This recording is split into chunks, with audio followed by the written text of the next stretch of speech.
Soccer has taken over Philly, and when the World Cup rolls out, the party doesn't stop because we have professional soccer right here. The Philadelphia Union returned to play to host rivals Red Bull New York on July 22nd. If you've never seen a match, now's your chance with the first match on us. If you have seen a game, enter today to win VIP tickets to watch Inter Miami take on the Philadelphia Union when Lionel Messi comes to town on August 18th. Register for both at philaunion.co/citycast.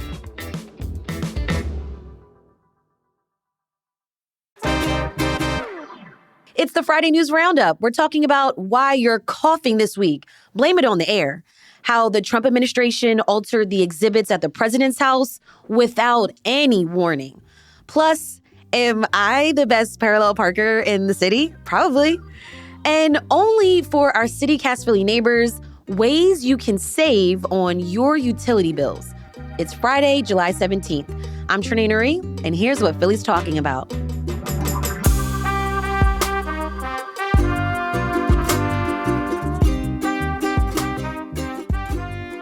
Joining me this week at the beautiful Fiddler Club is CityCast Philly executive producer Matt Katz. Hey, Matt. Hey there, Trenae. Matt, I see that you have your mask. I do. Why? I do. I mean, it is disgusting outside, and it tasted terrible when I walked outside. Tasted the air? Yeah, you didn't taste that in your mouth? I did. No, I think maybe I'm used to it. I got a tickle in my throat. I feel like I have a headache. Oh, okay. And now I'm like, maybe I'm getting paranoid. But I did. I pulled out my COVID mask. It took me a while to find it. It was my favorite COVID mask. I saw it. I'm like, oh, I remember you, old friends. Did you wash that thing? I mean, at some point I have, but it might have been a little while. It can't be less healthy than the air, right? Okay, so the reason why we're bringing this up is because we are going through both a heat wave and we are experiencing poor air quality right now because of some wildfire smoke from Canada and Minnesota. The Pennsylvania Department of Environmental Protection declared a statewide Code Red Air Quality Action Day on Thursday, which basically means the air is unhealthy. Mm-hmm. Health experts say it's not really the smoke itself, but the microscopic particles, airborne particles that are floating around, which can impact people's lungs and bloodstream. Yeah, they're so small they can get into your lungs, get into your bloodstream, and that's how your health is affected. And apparently there's 2 more levels. It can get worse than this. You can go to purple, Lord. you can go to maroon. Gosh. I know. So we're in red, but it definitely can affect the health of anybody. So we're supposed to be wearing masks. I didn't see anybody in a mask today, but you're supposed to be wearing masks or limiting your time outside. You think there's no mask wearing because of how this information came out? Yeah, maybe. I mean, You told me. You sent me a text like, I know. should we still come in? Should we we go did. outside today? Anything for the show, so we did. But you were like, what are you talking about? You didn't even know. I didn't know. You know what's wild is I get the alerts from the Office of Emergency Management for the city. They send text messages, and I got a series of messages yesterday, and they were about a crash on 95 because they had the closed part of the highway. And then there was a message about an air quality alert. And I thought it was related to the wildfires, but I read further and it was just because there was a fire in Darby and some smoke drifted over to the city. But I didn't get— But not about the Canadian or Minnesota wildfires. No, not until 11:25 on Thursday morning did I get an alert about the air quality related to the wildfires. And that's after people would have already gone went to work. Gone to work, send their kids to camp, sure. Mm-hmm. So I was a little bit, I mean, I know we've been talking a bunch recently about weather-related issues and what the city and the mayor can and does in response to that. Mm-hmm. It's easy to play Monday morning quarterback and look back on what happened and what the mayor and the city could have done in advance. But this is something that they knew was coming, and certainly I was out on Wednesday into Thursday, I was outside after midnight, and it was already smoky and hazy and clear that there was something, wrong with the air. Mm-hmm. And that's when OEM should have sent the text, not waiting till late Thursday morning. So right now, you can actually check the air quality throughout the day. Head over to Breathe Philly. It's part of the Department of Public Health. They've got this map that sort of maps out like the air quality in basically all of the city. Yeah, they have sensors everywhere in the city. Yeah. Right. And so right now, it looks like parts of South and Southwest, North and part of Northeast, and parts of Northeast, dangerous air quality. Whereas like West Philly, Manayunk, Roxborough, even Mount Airy, Germantown is pretty moderate. I'm thinking it's because of the communities that have more trees. Oh, interesting. Or it might just be the way the air is flowing and how the wind is going. But wouldn't trees help? Totally. Right. Yeah, for sure. And plant the trees. Absolutely. You can actually, if you go to Breathe Philly on the Department of Public Health's website, the City Department of Public Health, you can put in your zip code, you can put in your address, and you'll find the sensor closest to your house or wherever you are, and it'll tell you what the air quality status is at the moment. Okay, so the advice, limit your outdoor activities. For folks who are sensitive to this thing, sounds like you are basically, Matt. Close your windows, close your doors, and basically run air purifiers if you have them. Yeah, definitely get the air purifiers.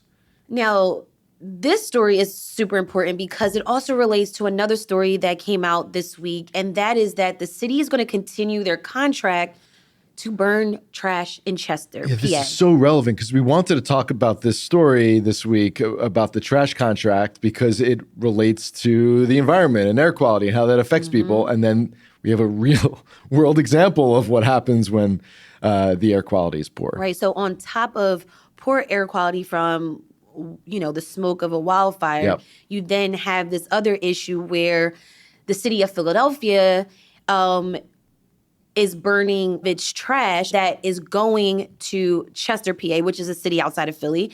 And residents there have complained for years, and they've protested for years for this practice to stop because they claim that, it's impacting their health and their environmental issues, their air quality as well. Right.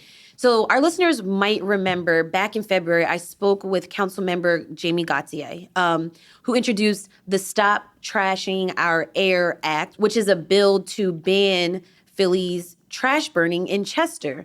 And so the city had paused for about 6 months before it made its decision to see if it would continue its contract with Reworld. They were still burning the trash there, but they paused the decision, right? Is that? Pause the decision because they were trying to see and look into like environmental impacts, right?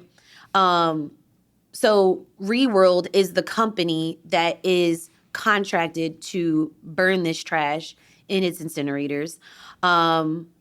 And, when this bill was introduced, there were a lot of calls for the city to look into other ways to dispose of waste. One of those ideas was use landfills, but turns out landfills don't really solve the issue either because that also comes with its own set of environmental problems. Sure.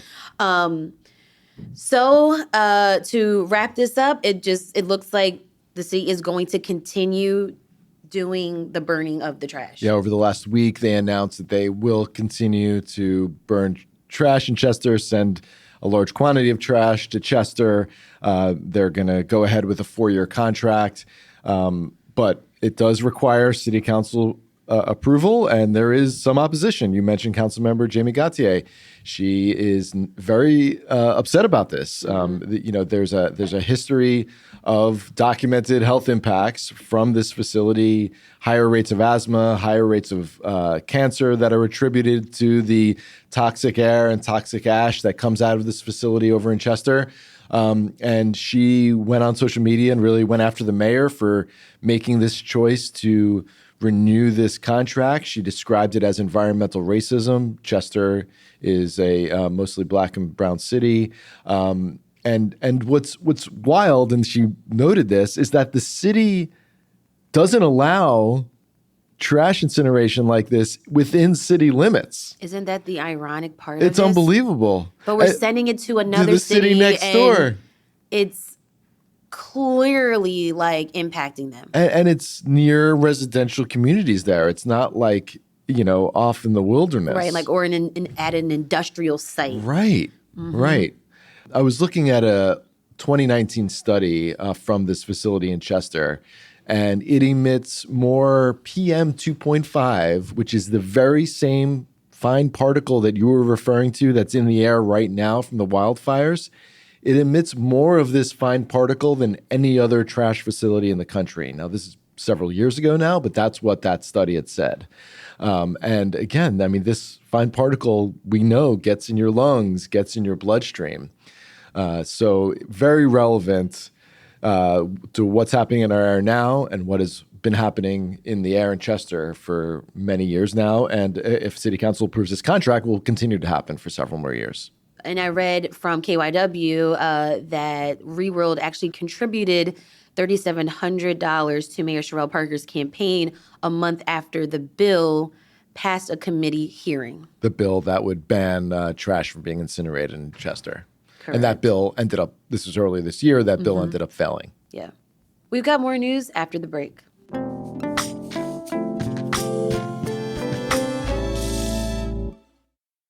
Okay, this summer, a lot of big events happen and they're beginning to wind down.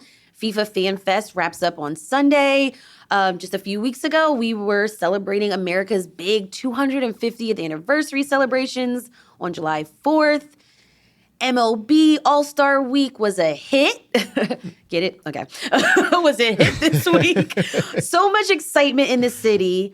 But Matt, the biggest news, I would say, of this week was that overnight, Tuesday getting into Wednesday, while we were all sleeping. Or watching the end of the All-Star game. The Trump administration swapped the slavery exhibit panels and replaced them with their own version of history at the president's house on 6th and Market Streets. Yeah.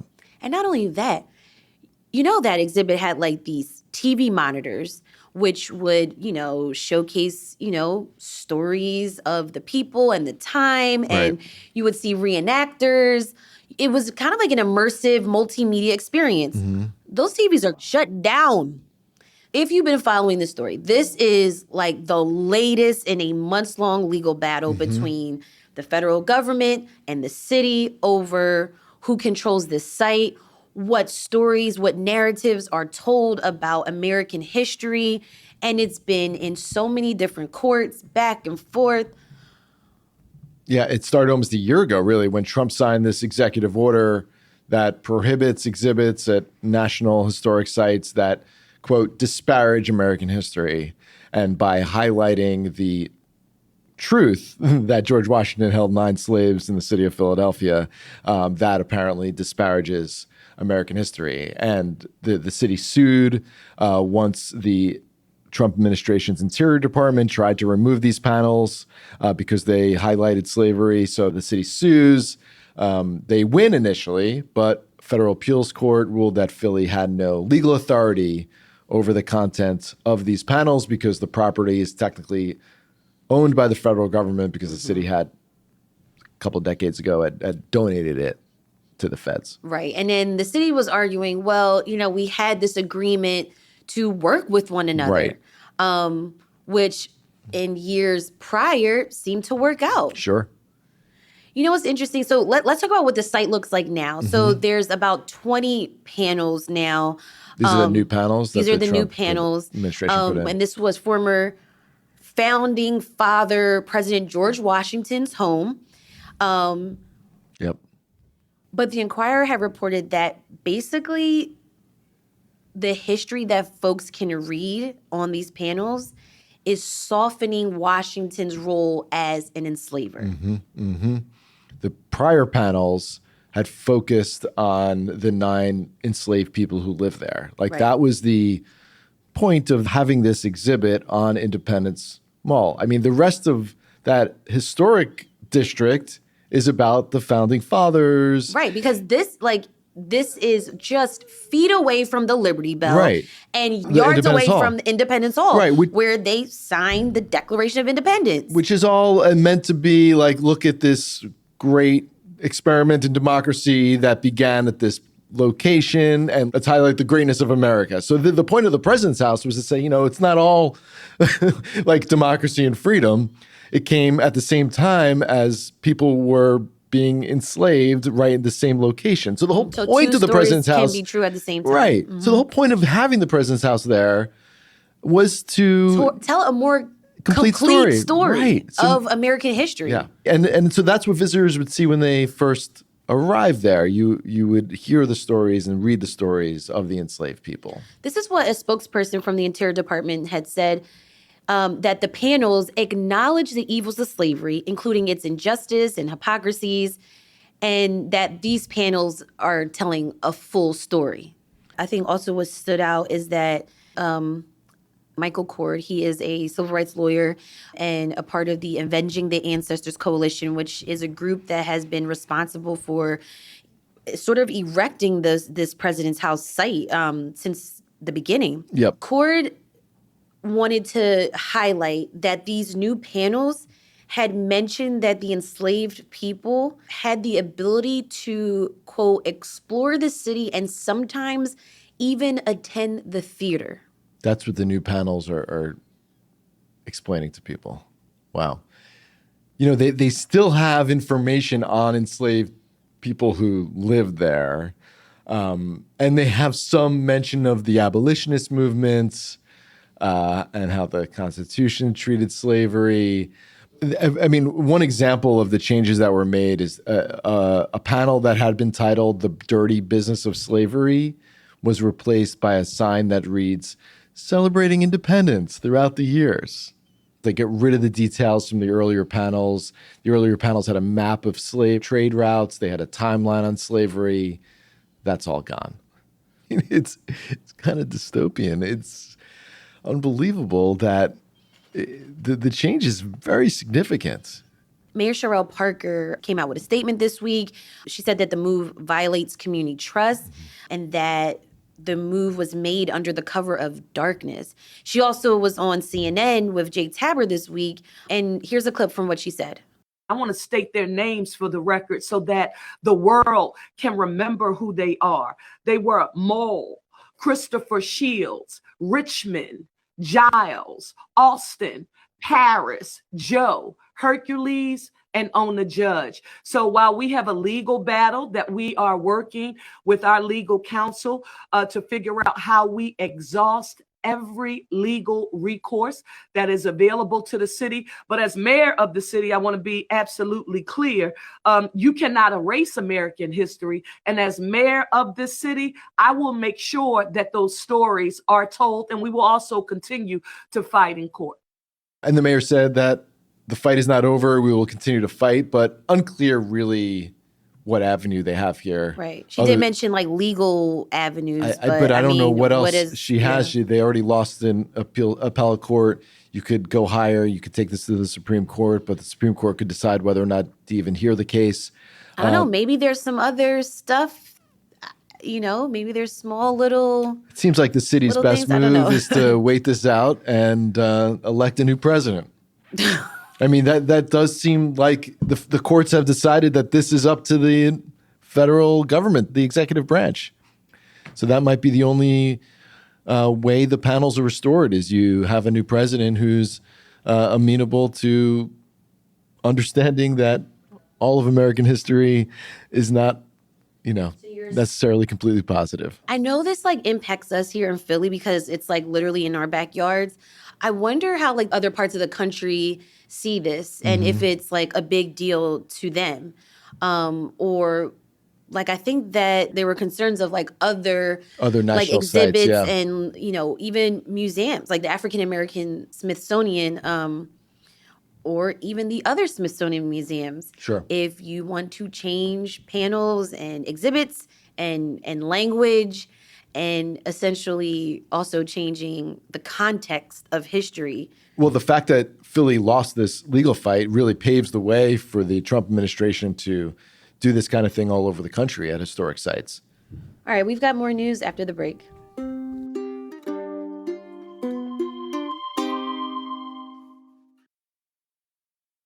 Matt, there's a guy in South Philly. Yeah. start every story about it. There's a guy in South Philly. His name is Adam W. He is hosting an event later this fall to find the best parallel parker in the city. Yes. This is amazing. It's so good. He came up with this group, the PPPA. The Philadelphia Parallel Parking Association. And so here's what the competition's all about. So there's going to be 3 rounds of this competition. The first round, who can get it in one shot? So they're going to see how close you can get it to the curb. You got to do it in one shot. You can't like be inching it You forward can't and back. inch You have to do it smooth right in. The second round, it's called tight squeeze. Can you park your car when there's a car in the front and in the back? The cars are 12 inches away from your car, so it's a tight squeeze to get in there. Got it. Okay. The third one, I think this is my favorite. Under duress. How good of a parallel parker are you if there's a chair in the spot? Yeah.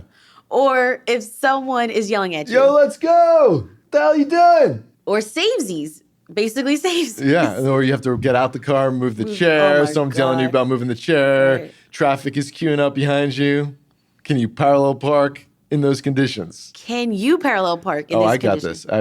I would be tremendous at this. What makes you a good parallel parker? Well, I have a lot of experience. I was a valet parker in high school and college, so I've parked a lot of cars, and I feel like I could handle How good are you under pressure, Matt? this. How about you? I got this in a bag. Okay. First of all, this is what I would do. Okay. Yeah. 10 and 2. Okay. Turn down the radio. Oh, interesting. No distractions. I can't hear. Yeah. I can't think. Yeah, sure. And I just need it to be quiet. Everyone, Okay. shut up. Right. Okay. Yep. But if someone's yelling at me, I'll just roll up my windows and like I can ignore that, Nice. right? Yep. But the car radio has to be turned down. I love that. Okay. I hit the blinker. I'm responsible. Totally. Gotta hit the Responsible. blinker, right. So you know what I'm doing. And so they don't inch up too close, and then you can't get in there, right? I use my mirrors, the side mirrors, the rear view mirror. I don't use no cameras. Wow, old school. I don't need to. Damn. Right? Okay. You put the hand behind the arm seat. Right. That's right. Turn that wheel. Oh, so you're using the mirrors and you're looking behind you a little bit too? Yes. So I think I'm going to get it close to that curb. All right. And I can do this in an automatic and a 5-speed Wow. stick. That's I impressive. know stick shift. Yeah. So, yeah, I think I can win this competition. Well, I got a few questions for you. Can Yes. you do the left side of the street? Now, see, you didn't say that. That's not part of this competition. I'm the left seeing side your- is a little bit more challenging. And occasionally, I will say, I tap a little bit. Oh, you do? But that's why we have bumpers, right? How good are you at judging whether you can get into the spot? Like, I'm pretty good. You've seen people rolling through, and you're like, "Oh, you're not getting." You see people trying to get into a spot, and I always I'm Because like, "You're not people getting don't in know there." how to park. But if sometimes they miscalculate and think they're going to get into a spot, and No, there's I'm your gonna tell you how you can measure that.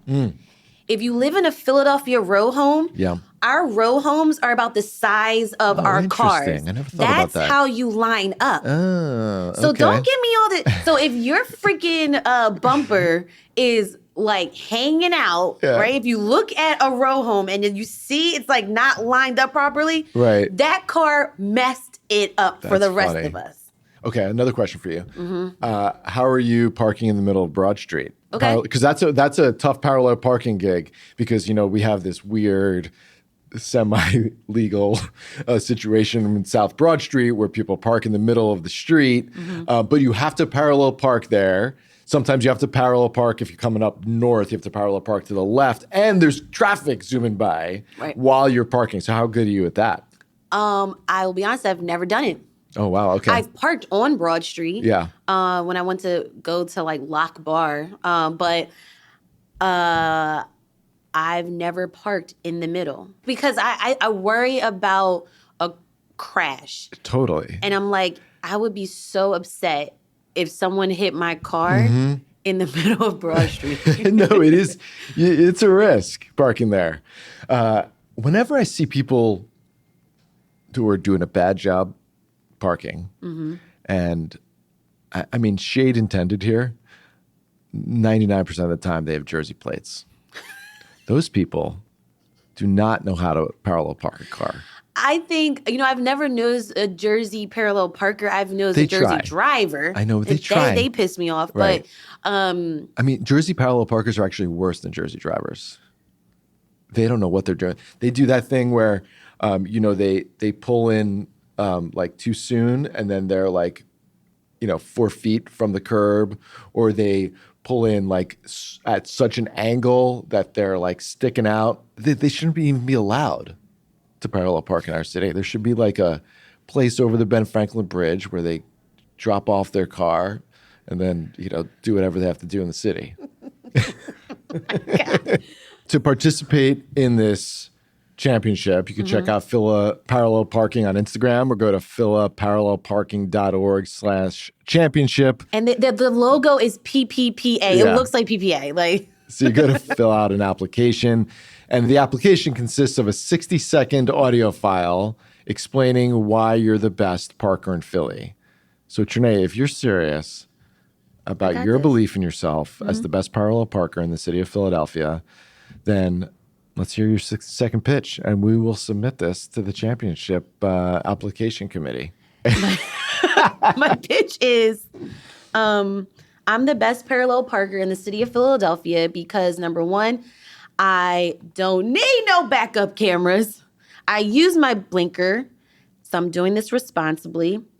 I know how to measure my car dimensions. And we'll pause the recording for this application submission, and I'm going to whisper to you what you should say next. You should say that you have experienced parking in every neighborhood in the city, including like the hills of Manayunk and the wilds of South Philly. Say that. And I've parked in almost every neighborhood in the city, from the hills of Manayunk to the wilds of South Philly. Yes. Perfect. All right, we'll submit that. Thank you. And if you are accepted and are able to compete in this championship, which is scheduled for the fall, we're going to have full coverage. Thank you.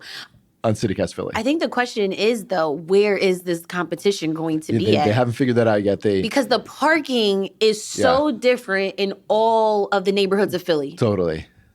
Parking on a hill in Manayunk or Roxborough is kind of terrifying. Parking in a narrow street like St. Albans is pretty hard because you have to actually pop your left tire onto the sidewalk in order to get that angle in. Yeah. But you can't do it where there might be a tree or whatnot. Or one of those, like, what do you call those things? Those barriers. The bollards. Yeah, the bollards. Oh my God. Like St. Albans Street, which is like just a few blocks out of South Street. That's a tough one. I can do this in an SUV, a sedan, and I'm pretty sure I could do it in a pickup truck if you let me. Okay. Let's go. All right, Janae, what are you doing this weekend other than practicing your parallel parking? I'm going to the library and reading books and making sure my kids read their summer books. Oh, wow. And get their math done. The library has these summer quests where, it's like these interactive activities kids can do. So check it out if you need something for these kids to do. Get them off the screens. Also, the Lancaster Jazz Festival is happening this weekend on Saturday over in West Powelton. And Fan Fest, it ends Sunday, so make sure you get there. Nice. What are you doing? The Philadelphia Historic District is doing these 52 weeks of first this year. Yes. Where every week they have an event around the city marking something that Philly was first in. So on Saturday at Franklin Fountain over in Old City, they're doing the first ice cream soda. I know. I'm excited. Actually, I think I might go to this because I've never been to Franklin Fountain. Oh my God, it's so cute. Yeah. And they're giving out free root beer floats. Oh my God. Yeah. So 11 to 1. And there'll be some storytelling giveaways, balloon animals. There'll be mummers there. So good for the kids and quite refreshing. So go out and enjoy that. And always before we go, we have to shout out our CityCast Philly neighbors. And we have Jung K. Welcome to the neighborhood, Jung. One of the perks that Jung will get and our other CityCast Philly neighbors is that they get shout outs of their favorite businesses and nonprofits on the show. And Matthew W. has one. Matthew says, I would love to shout out Bud's Barbershop at 16th and Rittner. Not only do they give outstanding haircuts, but it really feels like a true neighborhood gathering place where you can have great conversations with everyone there. If you need a place to get your hair cut, definitely check them out. I love when our neighbors are shouting out their favorite places in the city. Yeah. And our neighbors also get another perk, and that is access to our exclusive members-only events. And we've got one coming up. And our neighbors just got the invite this week for our next event happening on Monday, July 27th at Wick House and Rose Garden in Germantown. It's the oldest rose garden in the country. Our neighbors and their plus ones can join our team for a private tour and learn more about this national historic landmark right here in the city. We're going to smell the roses, listen to live music, and we're going to have a picnic there. So if you want to attend this event, head over to membership.citycast.fm/Philly to become a CityCast Philly neighbor right now. You'll get your invite. Spaces are limited and they're filling up. So you want to get in while you can. And one more announcement before we go. We have a favor to ask. CityCast is doing our annual listener survey. And it would really help us out if you took the survey. We're making some changes and adjustments to the show in the coming weeks. And we'll learn about what you want for the show. And so we want to learn how to adjust the show to make it the best and most useful daily podcast and newsletter that we can make for the city of Philadelphia. And make it your favorite podcast. That's right. So please take the survey. It's at citycast.fm/survey. It takes just 7 minutes, citycast.fm/survey. I mean, 7 minutes is shorter than it takes a New Jerseyan to Parallel Park on St. Albans Street. Plus, survey takers will be eligible to win a $250 Visa gift card, and you're eligible also for some CityCast swag. That's citycast.fm/survey. And even if you took the survey last year, we'd be grateful if you took it again since we can't use last year's data anymore. Great. All right, Matt, let's head over and talk to our members only. So if you aren't a member, well, this is the end of the podcast. And if you are a CityCast Philly neighbor, come on, we got some hacks on saving on your utility bill. Mm-hmm. You don't want to miss that. Yep. Matt, thanks so much for joining me on this Friday News Roundup. Thanks, Trey.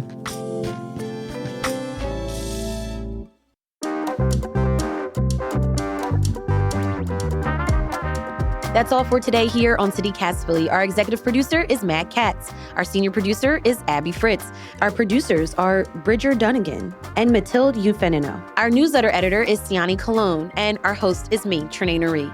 Music is by Philly's own Interminable, with additional music from All the Kimonos.